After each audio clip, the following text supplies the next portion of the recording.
has been so much going on in the world of sports since the last time we talked. And now it has come to the point where we just got to talk about it.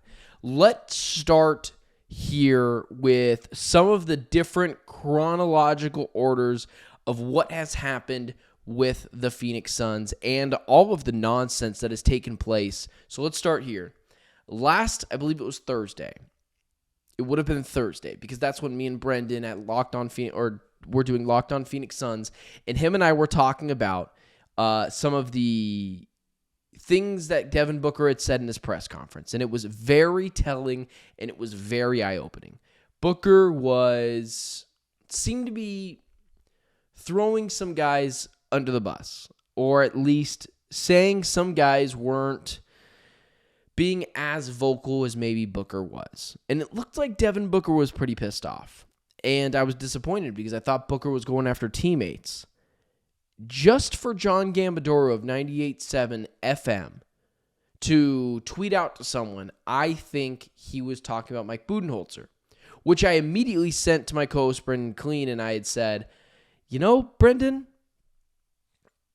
if John is saying this, that being Gambo, I don't know why I called him John, he knows something. And if he knows something, this is worse than even you and I thought. And I went from saying that Budenholzer was not getting fired, no shot he was getting fired, to very 50-50 at this point. And then it just continued to pile on top of each other. Then Chris Haynes, his report comes out that Devin Booker had a meeting with Mike Budenholzer, and it was all about Booker being too vocal. Your star being too vocal. Not the eighth man on the bench. Your star. The guy who you'd want to be vocal. Now, I don't know what would constitute as Devin Booker being too vocal, but I'll tell you what. You don't tell your star to calm down. Maybe there's a potential out there that Booker was being too harsh on teammates. I don't know. I really don't know. It just feels like it's all grasping at straws. And then, of course, the media comes out and they ask Budenholzer the question, and Budenholzer acts like he's never talked to Devin Booker before about anything that could be questionable. And then, of course, the media went to Devin Booker and they asked him the same thing. They vetted him, and he basically said the same thing. That, nope, don't even know what they're talking about. Just so we're clear, for those that don't understand things in the media or how players and coaches have manipulated the media, Devin Booker 100% leaked to Chris Haynes that he was not happy with Mike Budenholzer. And he used that specific instance as his crutch of the argument. He called him in and he said, no, he told me that I need to be less vocal. So I don't really love the fact that both guys, Budenholzer and Booker, are just blowing smoke and acting like nothing ever happened. But I do get it. You know, I was speaking with a media member last night that me and him are just watching the both teams warm up and just kind of chit-chatting back and forth about things. And he had basically said to me that, well, Booker said that never happened. And I was like, yeah, of course Booker said it never happened. What is he supposed to say? Oh, yeah, no, we hate each other. There's 2 months left to go in the season, or a month and a half left to go in the season. He doesn't want to do that. Now, you could argue then why would he leak it to the media? But that's a question for Devin Booker, not for me. Here's the one thing about Budenholzer getting after Devin Booker and the report that John Gambadoro saying that Budenholzer is horribly tough to deal with. Here's my thing. You can fire Mike Budenholzer. That's fine. I honestly don't care at this point. But you have to ask yourself, is it going to change anything? Is it going to change the trajectory of the Phoenix Suns even one iota? Because here's my biggest issue for Suns fans that get upset with Budenholzer because his adjustments stink or his rotations stink, because in their same breath they'll say, well, this front office has really screwed up this roster. So is it Budenholzer's fault or is it the front office's fault? Because it can't just completely be both.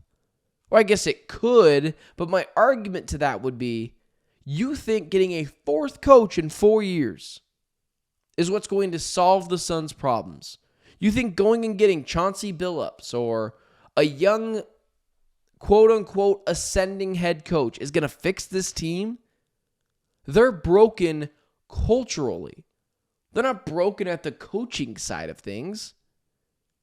Move on from Budenholzer. That's fine. But if your expectation is that this team is going to just figure it out after he walks out that door, we said the same thing with Vogel. And I told you on the radio at Fox Sports 910 that that was not the case. Not the case. It has been a wild ride.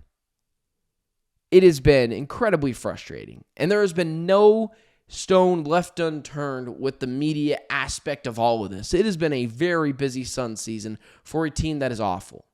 And it might just end up in Devin Booker walking into Matt Ishbia's office and saying, hey, me or that guy, me or Coach Budenholzer, you got to pick. And we all know, of course, who they're going to pick. They're going to pick Devin Booker.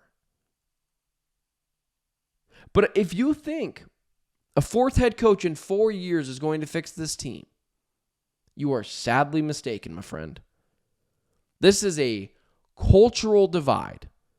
They are broken at the core of what this team is. They're losing to the Pelicans at home easily. And you think a new coach is going to fix that? No.